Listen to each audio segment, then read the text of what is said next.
Hello, everybody, and welcome to this week's Power Hour. This week, we're going to be talking about COVID-19 and the impact on mental health. And you will, I know, enjoy meeting the group of guests we have with us today. And we hope to hear from you as well who are tuning in the audience and listening in. And as always, feel free to unmute and ask a question or just put the question in the chat box as well.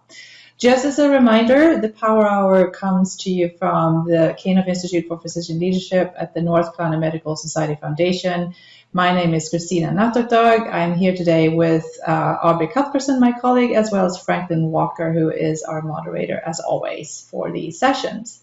Power Hour came about as a response to back in March when we locked down and the pandemic hit us hard, hit us, and now it's harder than ever, I guess, right?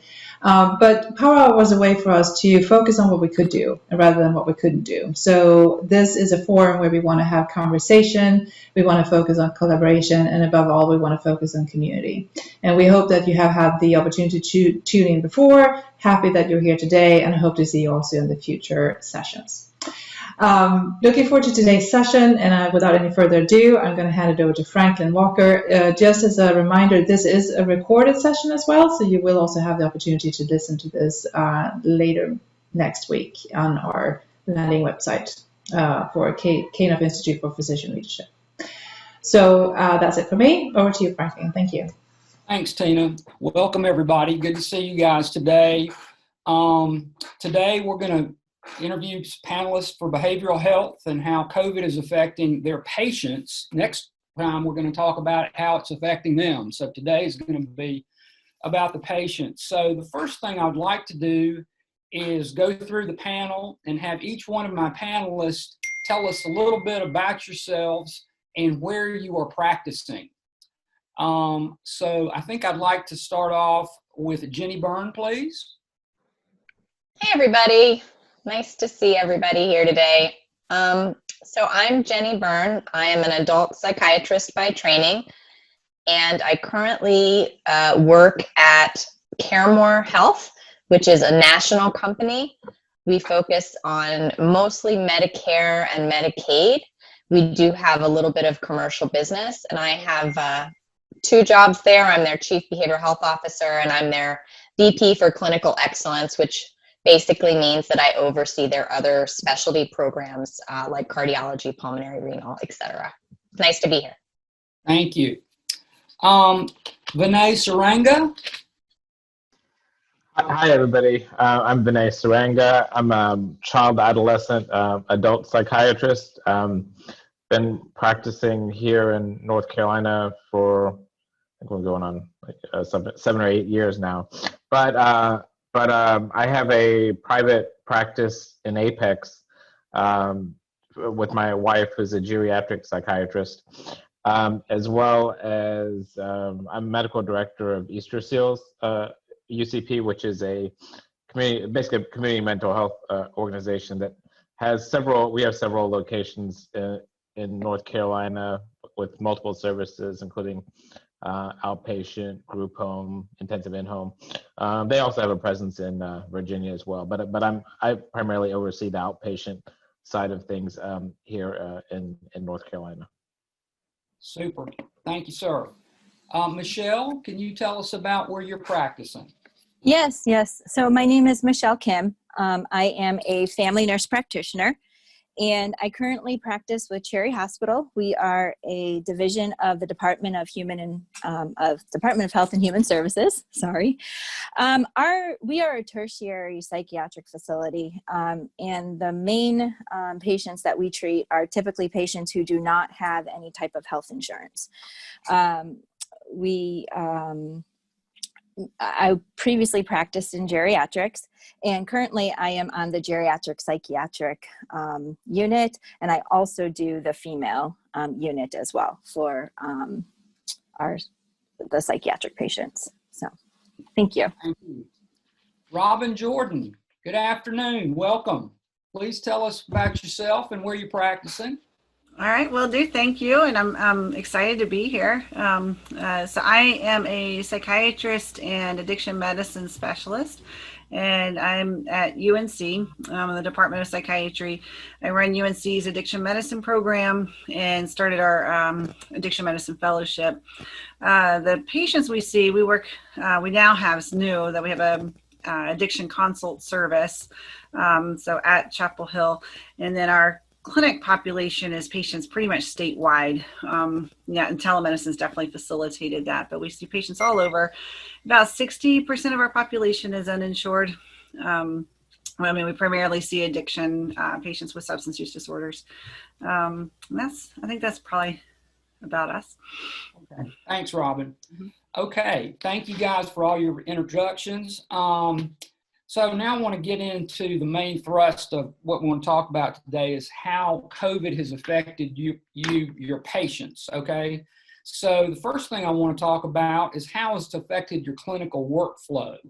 At the onset of the pandemic, did it delay or disrupt or even stop your clinical care?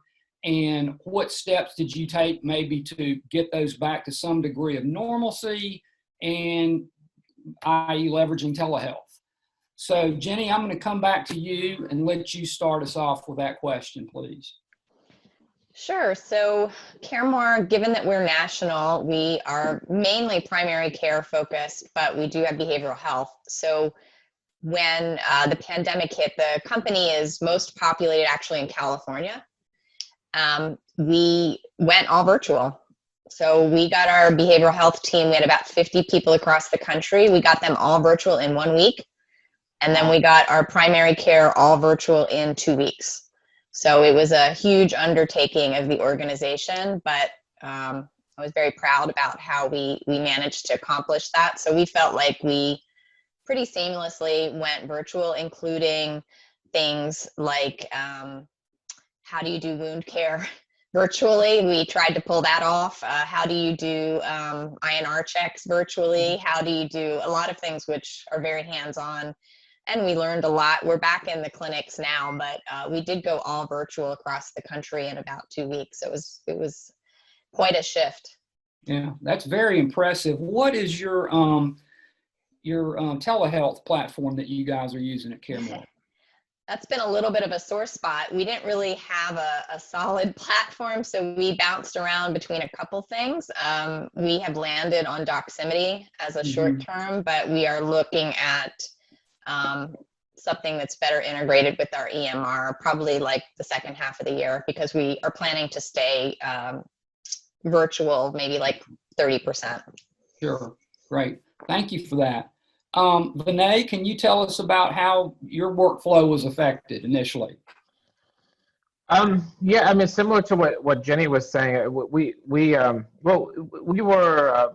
sort of in two places, so I'll kind of have to separate some of my answers out between private practice and the community mental health, which is primarily a Medicaid uninsured population. But private patients, it's a little bit of a different patient population. But essentially, both places I work, we pretty seamlessly switched over to telehealth pretty quickly, using different platforms in both places. But so basically we kind of had to kind of transition from doing some paper, intake paperwork through regular paper and all that. We had to kind of switch over to using, the electronic documents and signatures and things like that. So that was a bit of a transition in some ways.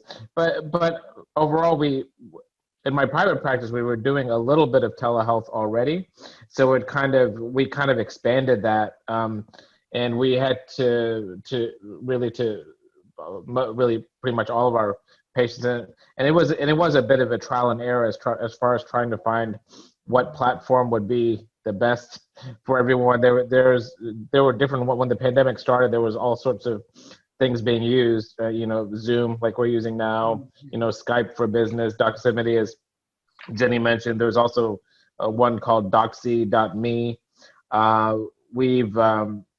And so we actually recently started using Spruce Health, which is really it's supposed to integrate the phone HIPAA compliant and all that, but it also has a video calling platform through it. Is very pretty clear.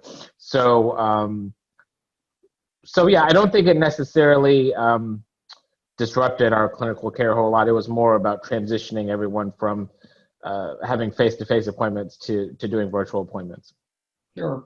As a follow-up, I'm interested in your community health hat that you said you wear, maybe on a statewide basis. Is that accurate? Right. That is correct. And we know that there's a lack of broadband penetrance in a lot of rural and underserved areas. And I'm wondering if that lack of broadband affected any of your ability to see those patients. Yeah, in some ways, it has been a challenge, and sometimes you have to resort to,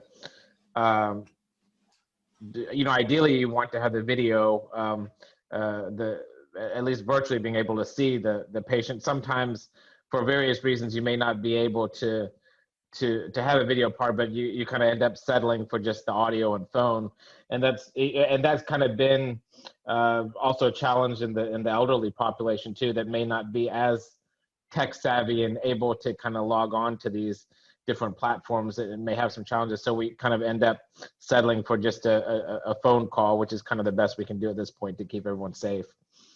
And if you had to assign a percentage to that bit of that population that you just talked about, what percentage would you say you're having to default to just a phone call? Yeah, that's hard to say. Maybe it should be minimal. I would say 25% or less. Okay, so maybe a quarter of your patients. Yeah, that's interesting. Yeah. Okay, thank you. Okay. Michelle, tell us how workflow was affected at Cherry Hospital. Yeah, so we're a bit different in the fact that our services that we provide is truly inpatient services. We are not in a situation where we can actually provide virtual services for our patients. We take the sickest of the sick, and a lot of times, we work to get them stabilized here, but many of our patients actually do end up staying here for a long-term stay.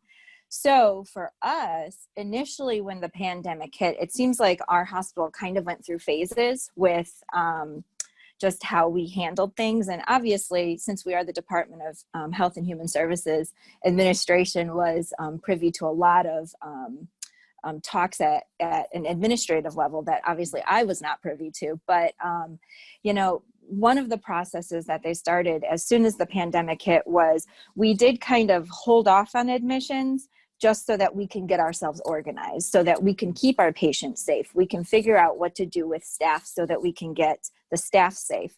As soon as the process got started, which was pretty quickly, it was about a week or two, initially, before we can even accept a patient, one of the things that we needed to ensure was that they had a COVID negative test. So even prior to coming in, we were talking with the ER, the jails, to say, hey, would you please check the patient and make sure that they're COVID negative prior to them coming in? That was challenging because at first we were up against not having enough tests to be able to complete. And a lot of ERs at first weren't even able to do the rapid test. They had to actually wait the 72 hours, which then delayed the patients coming and getting the treatment that they needed. So we started with, we're holding off on admissions, then we're going to go ahead and accept admissions. We need the COVID test completed, to now we're at a point where we have a very good flow. We're able to basically accept anyone because we are able to do a COVID test here in-house if the patient hasn't had one within the past 72 hours. It affected our flow quite a bit internally because initially we had about 4 admission units where we were able to just accept patients, put them in an admission unit, and then we would go ahead and pick up care from there. That changed quite a bit because now we have a designated unit specifically for an isolation area for a patient for 14 days. So they have to stay on that unit for 14 days, test negative for COVID, and then they can go to their home unit where they would be going. So our process is internally as a hospital, it was a little bit of a challenge to find a flow, but now that we have a flow, we're back on track, and we're basically able to take patients like we did prior to COVID. Well, as a follow-up, so you paused in the early stages of COVID. Sounds like you worked through the issues and you say you're back on track. But as we know, over the last month or so, COVID has spiked tremendously nationwide and in the state. Yes. So have you had to push the pause button again? Or are you now able to move patients through like you used to? Yeah, and that's a great question, because even we, from when COVID started in March till December, our hospital did such a great job of maintaining and keeping COVID under control. Then January hit, and we have also seen a spike within our patients. But even with the spike, our staff has really adapted well, and our administration has really taken a strong lead of this, that we have not had to push the pause button. We have been able to continue to take our patients just like we did prior to COVID. Even with a little bit of a spike in our facility, our administration, as well as the staff members and the providers, we have done such a great job of let's just keep taking patients because they need to get treated. Sure. Thank you. So, Robin, I want to come to you lastly on this first question and let us know how your workflow was impacted. In particularly, you're in several areas with the School of Medicine and you see stuff statewide. So we'd be very interested in learning at the macro level and the micro level about your observations and some of the things that you guys have done system-wide to adjust, please. Okay. So I'll say it was stressful, which I know is stressful for everybody, right? But I hadn't heard that said yet, so I'm just going to throw that out there. It was hard. UNC being an academic center and being fairly bureaucratic, it was a difficult transition. UNC had a contract with a telemedicine company that hadn't fully been implemented. Like, it wasn't really fully worked out before COVID happened, because they were working on a telemedicine program. So then when all this happened, they wanted us to use that company, which wasn't, their systems weren't in place. And so while we didn't get a choice in the platforms to use, and then there was a lot of discussion of which they would have to prioritize, which providers could get telemedicine. And so we were all instructed to schedule patients out 6 months and to not take new patients, which obviously for my population with substance use disorder was not an option. So we had to do perhaps a little going rogue of no, we cannot do that. And so it was a 3-week period of getting us transitioned over to phone/video. And we went with Doximity, which was a no-no at the time, but fortunately has turned into an acceptable method for UNC. And at that time, there was also a lot of discussion of reassigning physicians. And so that was another piece of it, of not knowing who would be available to care for the patients if I and my other team members got reassigned to go work in the ICU or work in the emergency room. So that was just an extra layer of tension and stress and trying to figure out how to maintain patient care. But fortunately, we were not reassigned, and we did, land on Doximity, and we were able to move forward, and it was this 3-week transition, but got our patients on. One thing that was a big concern, I think, statewide was, are patients going to be able to do this? And so that was a big question. And our experience is yes. It was a transition. It was hard for the patients to be able to pick it up. But now, at any given time, we have 0 to 2 patients who require an in-person appointment. And we have, at any given time, we were just talking about this last week, at any given time, 5 patients or fewer who require a phone appointment. So I think it's pretty impressive that we all thought internet was going to be a problem, access to a phone was going to be a problem, and our population is pretty low socioeconomic status. I mean, we're dealing with a very uninsured, we're dealing with a homeless population, and people still have access to phone. So that's what we learned, is they may not have their own phone, but they can get a phone. So they can borrow mom's phone or borrow partner's phone. So that was not the challenge we thought it was going to be, fortunately. In the substance use world, we still have CFR 42 regulations, and we still have to have signatures for everything. And unfortunately, that was not relaxed with the regulations. So for us, getting signatures for things that we need has been an ongoing problem. And so that's something where we really do need at least one in-person visit, and that's what we request our new patients at least once come in for an in-person appointment so we can get consent for treatment. And then we refer our patients out, we stabilize and then refer. So we're having to think ahead of time, where might we refer you to?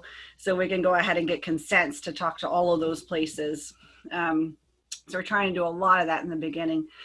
And then the tox screen issue is a major issue still that's going on in the substance use world. I think this is a national discussion of, some states still require tox screens in order for people to prescribe Suboxone. Our state does not require it, but it's an ongoing discussion of how many tox screens do you need to have?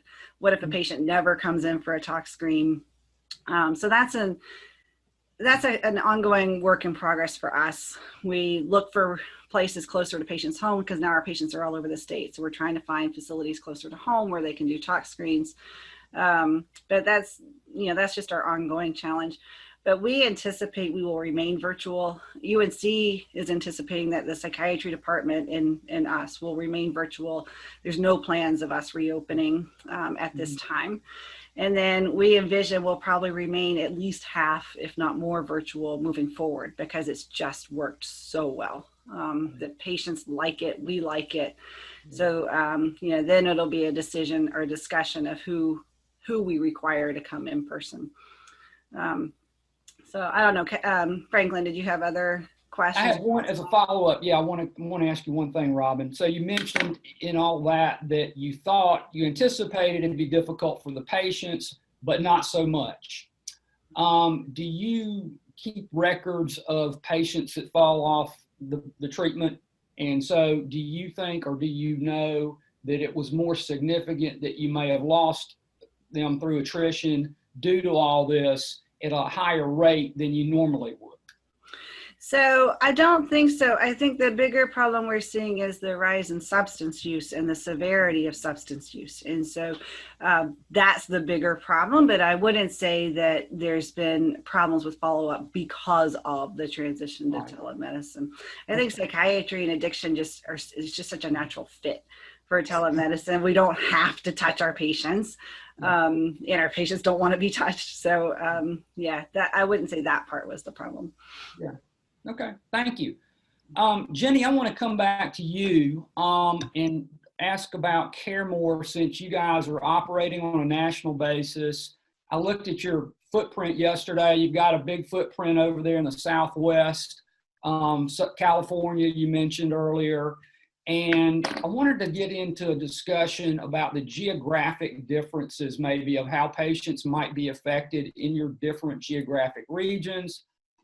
We all know that California now is just a raging, 10 right now with COVID. So could you speak a little bit about the geographic differences, if there are any, with your patient population, and maybe some of the treatment methodologies that may be specific to those problem areas?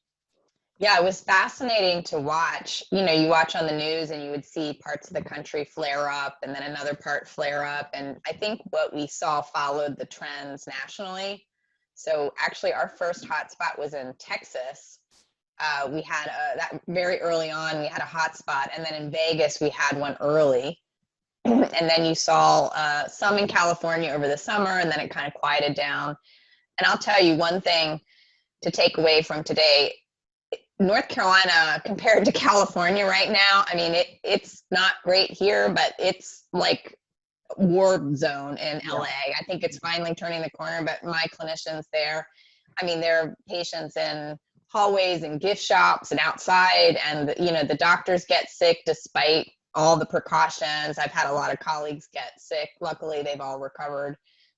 So like, just to say, like, California is really not good. Like, we're actually in a better place, thank God, thank goodness.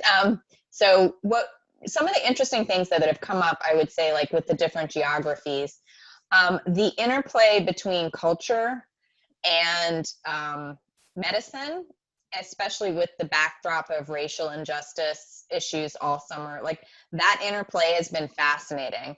So some of our markets are politically, one direction, some are a different direction. And so the behavioral health in particular, but also the physical health providers had to deal with different perspectives, patients walking in from very different political sides of the spectrum, really hard conversations. So like the politics played out differently from place to place, which was interesting. And then the cultural piece of COVID, the getting the facts out there, wearing masks, and now vaccine conversations is very culturally driven. And a lot of our clinics, we try purposefully to have the staff reflect the communities they serve, right? So in the Southwest, we have a lot of Latinx, Hispanic staff members, whereas in, over on the East Coast in DC, we have more African Americans. So we try to do that purposefully, but what we found is that the staff is also hesitant about getting vaccinated. And some of our biggest challenges actually with our own staff, but it reflects what the patients are also experiencing. So I think where we are right now, like actually this week is, we've done all the education around vaccines and we're working on like the logistics, but really the cultural piece. And I know for North Carolina, that's really important as well, with especially the most vulnerable populations to COVID and the folks that are dying unproportionately. Those are the ones where we also need the highest amount of cultural sensitivity and understanding. And so that I've been seeing play out in different cultures across the country. And that's been fascinating. And that's a very active topic for us. Yeah. And I'm wondering also about your workforce, because you mentioned you guys have a lot of workforce, right? As does Robin at UNC. But one, the frontline folks are exposed to COVID, they get stressed out, and then the mental health aspect of your workforce, it seems to me they now almost become some of your patients, right? And if that's a true statement, has that increased over time, and what has CareMore done to kind of facilitate that well-being, if you will, with your workforce? This is where I like being a psychiatrist, and I don't know, my colleagues will share their experiences, but what we have done is, yes, I mean, short answer is yes, they are our patients. Our staff members are sick. They have family and friends dying. We have had a couple staff members die. So what we've done is we've tried to see it through the lens of repeated trauma and the repeated trauma of the pandemic, and then the personal losses that people are experiencing, again, overlaid with the racial injustice and the repeated traumas that is bringing up for many people on our staff. So we've viewed it through a trauma-informed lens, I think, and we have something called the Academy, which is like our education arm. And that's what has been binding us together, I think, across the country. And we talk about these things. One week we might talk about logistics of like COVID vaccines, but then the other week we'll talk about like repeated traumas and how that's impacting people. And then we've had to do a lot of coaching with leaders about how to have these conversations when many of them are suffering and grieving as well. Like, how do you create space to have conversations? How do you have difficult conversations? How do you handle all these situations? So it's been a combination of like leadership, I would say, coaching and support, in addition to like that trauma-informed way of thinking and talking. That's interesting. That's very interesting.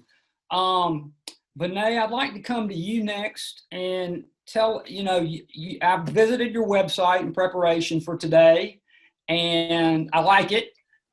You say that you guys will accept children, adolescents, and adults as patients.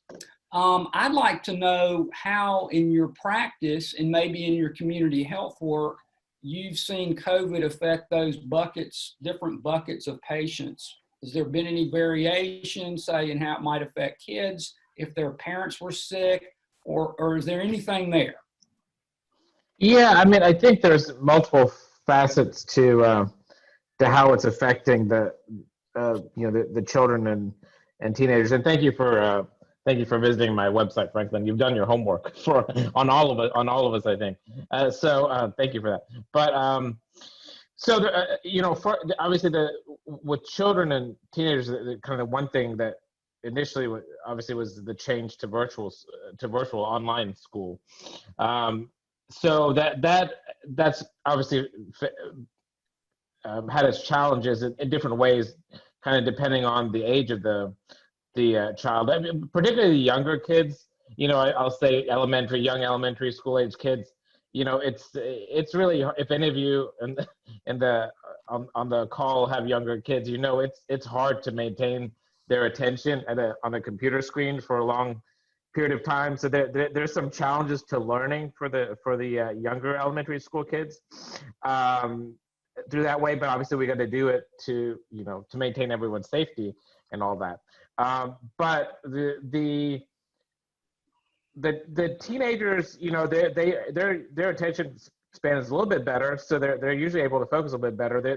It seems that more of the social aspect of a lot of them missing socializing with their friends face to face, and all that has been a challenge. On the flip side, there has been some positives as well for especially some children who may have some social anxiety. They're now with virtual school, they have the ability to, if they're feeling anxious or something, they can turn off the video part of their camera. They don't have to really deal with, being in the classroom with other kids that may make them anxious. Also for the children that have, autism spectrum symptoms, that some of the social interaction piece and anxiety that goes along with that is kind of minimized now too, because they can be at home. They don't really have to necessarily try to attempt socializing with other kids in the classroom. Also, the bullying, which is as far as the face-to-face bullying that happens in schools, obviously that's gone down since the kids are at home. Obviously, cyberbullying is still an issue through text or whatever social media platform. So that presence is still there. So I'm referring to more of the actual face-to-face kind of bullying that happens in school that's kind of been minimized now. I mean, obviously, from a safety standpoint, the concern amongst pediatricians and child psychiatrists alike, and teachers too, is concerns about child abuse, because typically, the frontline people that would notice any signs of child abuse would be school teachers, counselors, things like that. And now they don't really have that ability to assess that. So the concern is that perhaps child abuse has gone up along with the substance abuse issues that have gone up in the parents, whether it's alcohol or any other substances. So so that's a concern. And then also it's not being flagged, and they're not getting to the appropriate care to keep the kids safe from the child abuse. So from a safety standpoint, that's a concern. Mm-hmm. That's very interesting. Robin, Vinay provided me a segue to you, and I wanted to ask you something you touched on, but in your work, and you and I have worked together over the last 2 years, so unfortunately or fortunately, I know a lot about what you do, so I've got some good questions for you. But I want to talk about opioid epidemic and how that may have increased and been affected, alcohol use in your patient population, and also if you're linking that to any abuse issues that Vinay talked about in the parents, please. Okay. So there's definitely been an increase in opioid overdoses. And so our state tracks this with ED visits for opioid overdose. Death data is like 2 years delayed. So it would be a while before we know about opioid deaths. But nationwide, there's a 24% increase in opioid overdoses. And in North Carolina, there's a 24% increase in opioid overdoses. There was, North Carolina was, our state does a great job of being up to date on this information, and over the summer, like June, July, August, North Carolina had like 45% increase in overdoses. So it was pretty big. But North Carolina made some adjustments. There was certainly a lot of Narcan distribution. I was talking to Harm Reduction Coalition yesterday, and they were saying that they think at that time there was also a supply of drugs that was more dangerous and potent at that time. But for probably a combination of reasons, overdoses did start to drop at the end of the year, so that we averaged out right at 24% to be on par with the national average. So we know that there's that increase. As far as alcohol, I don't have data to track on that, but we just know that we're getting more requests for alcohol. We know that there's more patients in the hospital with alcohol withdrawal, and we know the severity from alcohol has increased. And our partners that work with us, there's a therapy group that does therapy only, and they primarily treat alcohol patients, and they now have a wait list they've never had before. And so they have a wait list, and then they have criteria for who gets to see the therapist, and they can't offer weekly appointments. They see patients like once a month at this point. So that's not something they've ever had to do. So we know that just anecdotally that alcohol use has increased, and that the severity of alcohol use has increased.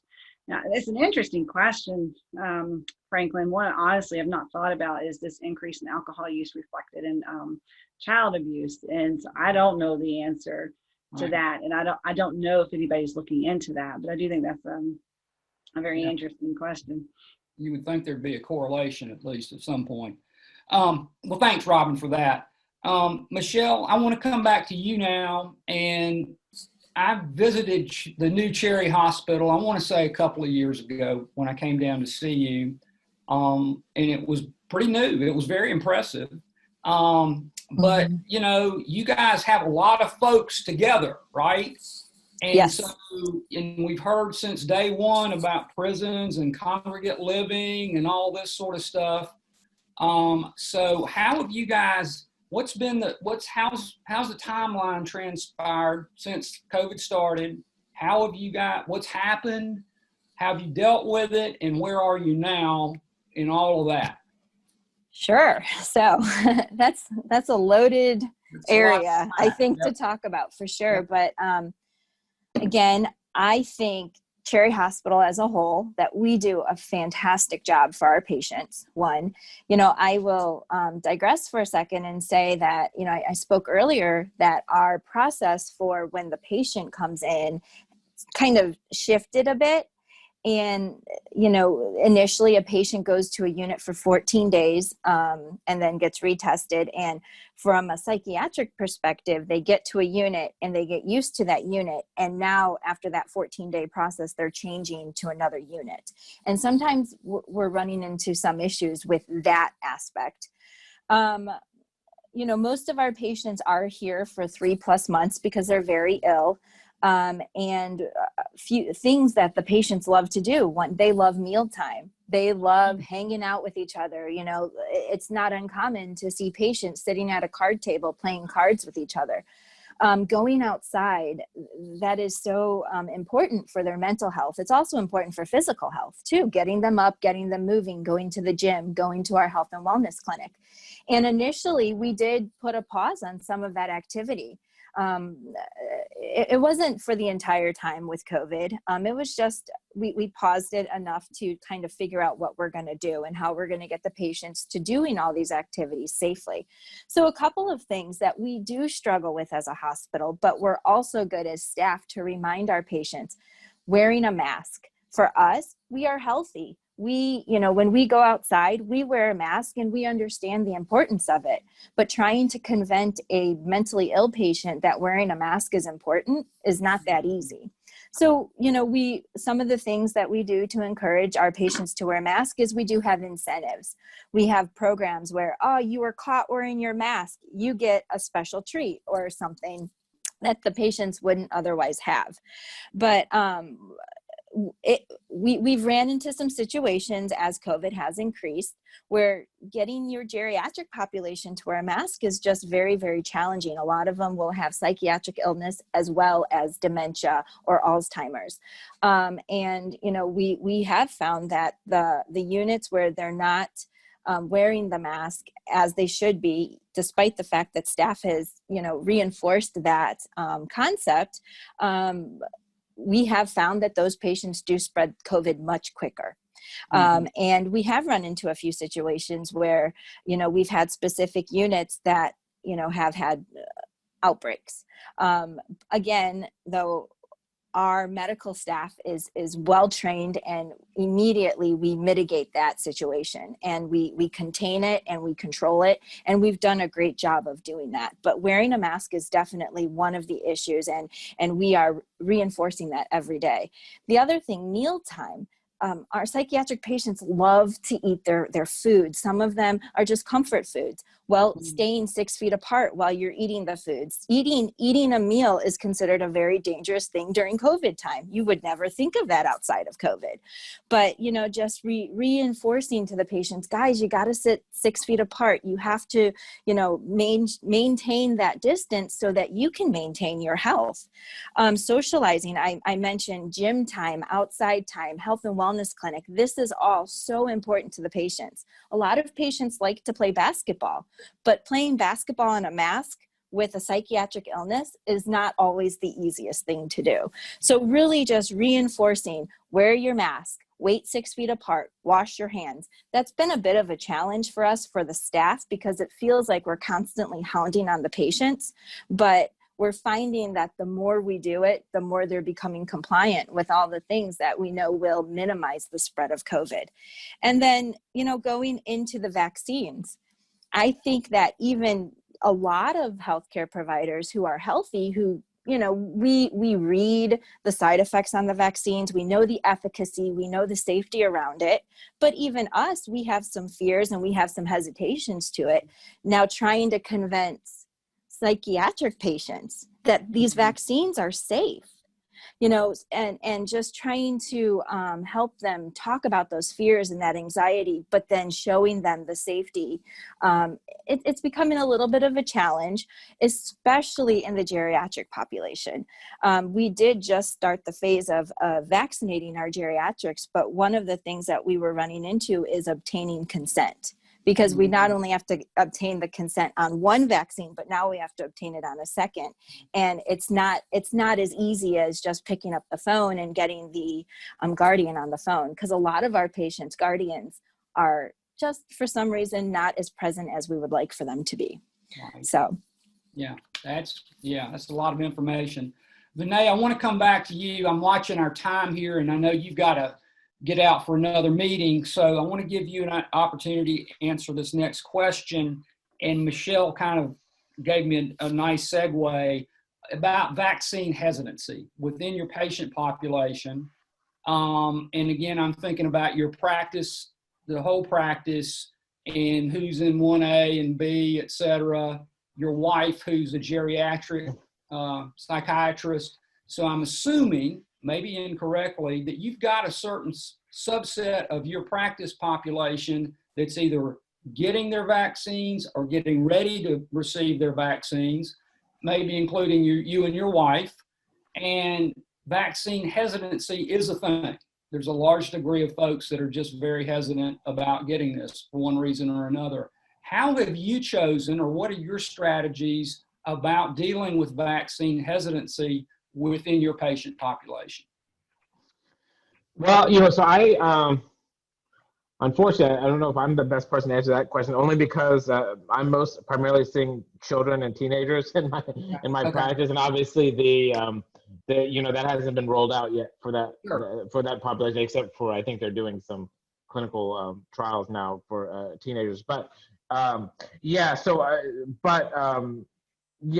I do, and we have experienced this in our practice, and it is a thing for the adult patients, and other providers and healthcare workers, that we really, as Jenny kind of touched on it, that she's experiencing at CareMore, there is some there is some hesitancy for even, folks that are in this field to getting the vaccine. There's a lot of different reasons for that. There's a lot of rumors out there, or social media has put out a lot of different concerns about satanic something or other that may be associated with the vaccine. So there's been some pushback regarding that. But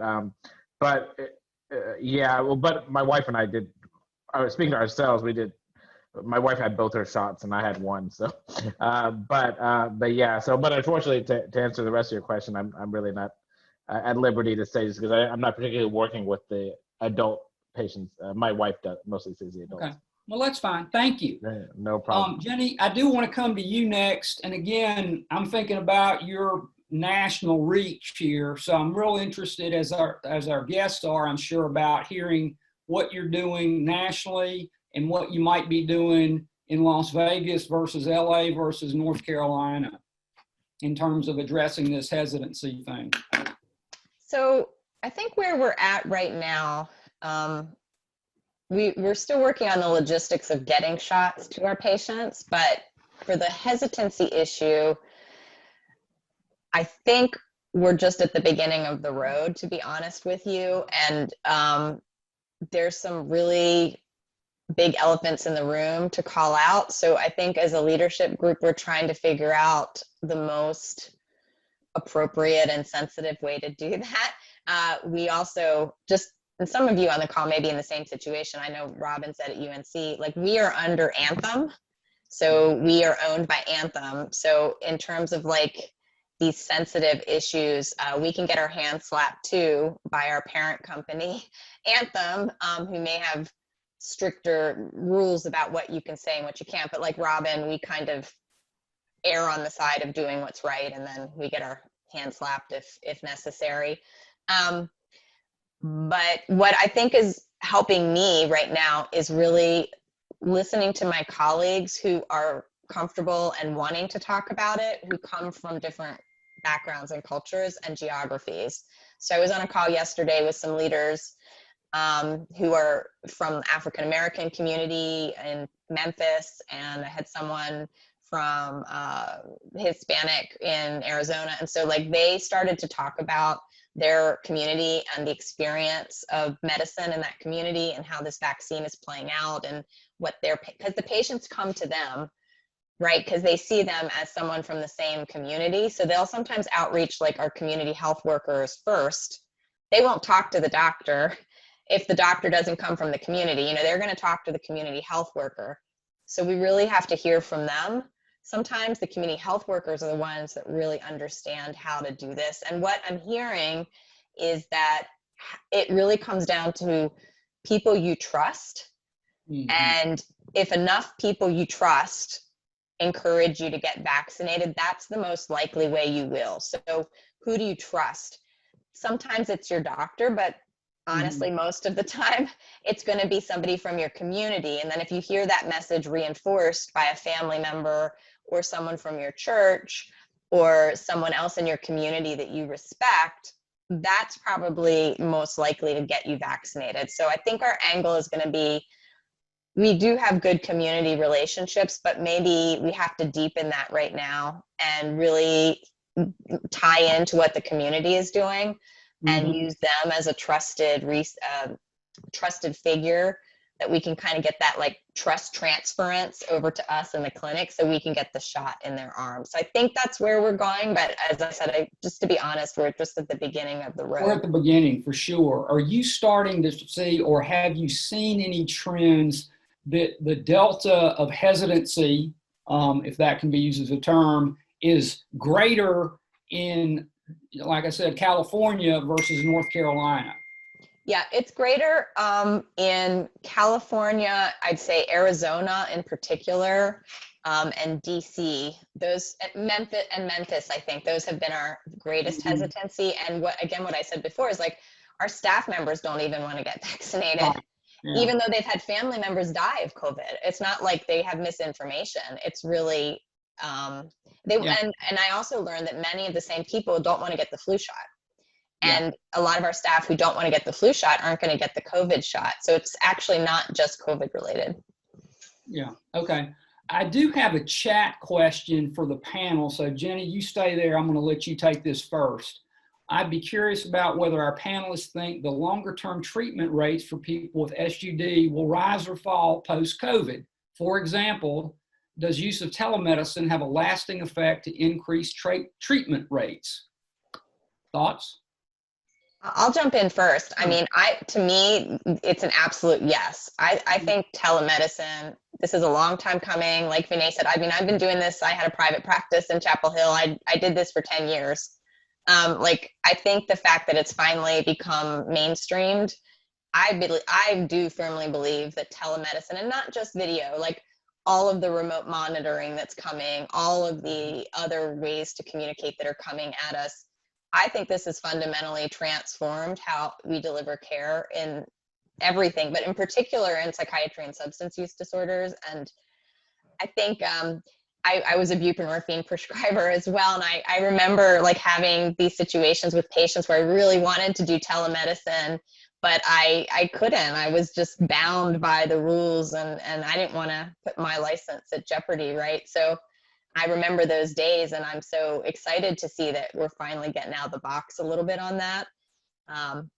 In terms of stigma, I don't know. I mean, I think the opioid epidemic has hit wealthier, whiter populations. And so it has gotten a lot more traction in terms of a recovery model than we had in the past, when the population didn't look so affluent and white.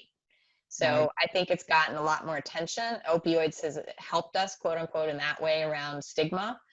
I think we have a ways to go, though, on stigma. I mean, to be honest, we've made progress, but I think we have a long way to go. I agree. And it's been a long time coming on telemedicine. You're absolutely right. Robin, I want to come to you, and you're going to get two of them. One, you can take a whack at the chat question. And then the second one I want you to take a whack at, of course, is vaccine hesitancy within your population, patient population, and perhaps within the UNC community writ large. I don't have much to add to the telemedicine piece. It removes barriers, and it's just been fantastic. So I do think, and I know that the at the federal level, they're really trying to collect the data to prove this so that we don't lose it down the road. Regarding vaccine hesitancy, I'll say for UNC, they just sent out an email yesterday. Now, UNC did it from the perspective of 1 in 5 of your colleagues are still not vaccinated. So UNC is not pleased that 20% of the workforce is not vaccinated, but I'm like shocked that 80% of the UNC workforce is vaccinated. So from my perspective, I think that sounds fantastic, but clearly there's still some more work to do, and it's accessible for UNC employees. So that does mean there is some vaccine hesitancy in 20% of that of the population there. Amongst our patients, there's definitely hesitancy to various degrees, to like, we can just talk it out and they're like, okay, yeah, this sounds like a good idea, to the point of like, there's no point, like they're not ready for a conversation. They're like so adamantly against it. I think an important piece for our population, so many of our people don't even want to acknowledge COVID. So they need to work. They're facing homelessness or maybe newly homeless. And then they get sick, and then we tell them, you need to go get tested. And they refuse to go get tested because I have to go to work today. And they don't want to acknowledge that they're sick. And so this is happening pretty commonly. And so then, like, oh my gosh, you're working at a Christmas tree lot and you've got COVID. This is terrible. But that, that's what it is. And so these are the same people we're now trying to get vaccinated who aren't interested in getting vaccinated. So I think that there's a lot of work to do. I think us saying that we've been vaccinated, it seems to help. And this is totally anecdotal, but then people are asking, well, what did you experience? What was it like for you? What about that second shot? So I think it helps to be able to say, we all did it. We were your guinea pig. We're all still here. We survived. It's okay. So that's the message we're giving, at least. And UNC hasn't done a huge campaign yet on vaccine hesitancy because they're so focused on setting up distribution, but I suspect that's coming soon. Yeah, well, And like Jenny said, a trusted source. If you can get somebody that you trust that's had it, that survived the 2 vaccines, then you're good to go. We're getting close to the top of the hour, so I want to go around at least one more time. And so, Robin, I'll let you take a breath, and then I'm going to ask you this last question. So, if you had to look at what's happened, in your neck of the woods in the last year, what if you were to give someone some advice who thought they were becoming depressed or whatever, is there one thing or are there 2 or 3 things that you would advise them to do based on the knowledge that you've gleaned over treating patients through this COVID pandemic? If somebody is feeling depressed and asking what Well, to do. if for example, I'll pick on myself. If I called you and said, I'm really not feeling well mentally, Robin, what would you tell me? You talk to your doctor. Yeah, okay. I don't know. I mean, Okay. mental health rates are not mental health rates. Mental illness is on the rise. We're we're just seeing so much more of it. We're seeing more of our colleagues. I would say talk to your primary care doctor. I mean, psychiatry is overwhelmed. Psychiatry has wait lists, but talk to your primary care doctor and see somebody. Yeah, okay. Well, I'll keep that in mind. Jenny, I want to come back to you and ask you again. I sound like a repetitive person, but again, given your national look, can you answer that question? And is there a different answer for a different geographic region? Interesting. Yeah. I would say, in addition to what Robin said, normalizing it a little bit right now, like depression may be a normal response to an abnormal situation right now. But you need to figure that out. Is it just coping, or is it a major depressive episode, or is it substance use? You do need to clarify where you're at. So that's where reaching out for somebody is important. Geographically, again, I think I'd probably split it culturally more than geographically. Some cultures are very hesitant to talk about depression or mental illness. I know, again, in some of the Latinx communities, that's just not something people talk about. So you may have to go, I think, validating that they came to you, first of all, and said that, say, oh, I'm so glad you reached out, because I know that's hard. And doctors and healthcare providers, we're terrible at asking for help, right? So just saying, I'm so glad you did that. But I think, again, I would look at it more through a cultural lens than through a geographic lens. Probably like, when you say depressed, coming from your background and your culture, like, what does that mean? And just be curious and ask questions. If they came to you, hopefully they're willing to share a little bit and you can ask a little bit more. Sure, thank you. And Michelle, it's a little bit of a different question for you because of the situation that you're in there. And both Robin and Jenny have said, go see your doctor. And I got that message. But my question for you is different, is what you've seen over time, last 8 or 10 months at Cherry Hospital. I'm sure you see a certain amount of readmissions. You say they're averaging 90 days at your place. Did you see over the last 8 or 9 months more repeat patients coming back, possibly due to the effects of COVID? Yeah, and that's a great question. We certainly do see significant amount of readmissions. Some of it is COVID related, but some of it is also just they don't have somewhere to go. Yeah. And homelessness is a big deal. I do know an interesting factor is a patient who, some patients who may have been in our hospital and then maybe they were exposed to COVID and they went to a family member's house, and then the family member starts to hear, oh, well, maybe you had an exposure to COVID. You can't be with me anymore. But that was their plan for their living environment. And now they're circling back to us because now they've just become homeless. in regards to, maybe some anxiety, some mental illness related to COVID, we certainly do have our fair share of that, but the majority of what we're finding is homelessness. Mm-hmm. Yeah. Well, thank you. Okay, we've landed this thing at 12:59, which is pretty darn good. This has been a great conversation, guys, and we want to thank you for your time. I know you're all busy. I know that psychiatrists are and mental health professionals are in short supply on a regular basis, but you guys have probably been doing yeoman's duty for the last 10 to 12 months. So I want to thank you all and look forward to speaking to you sometime in the future. And Tina, I'm going to let you close us up.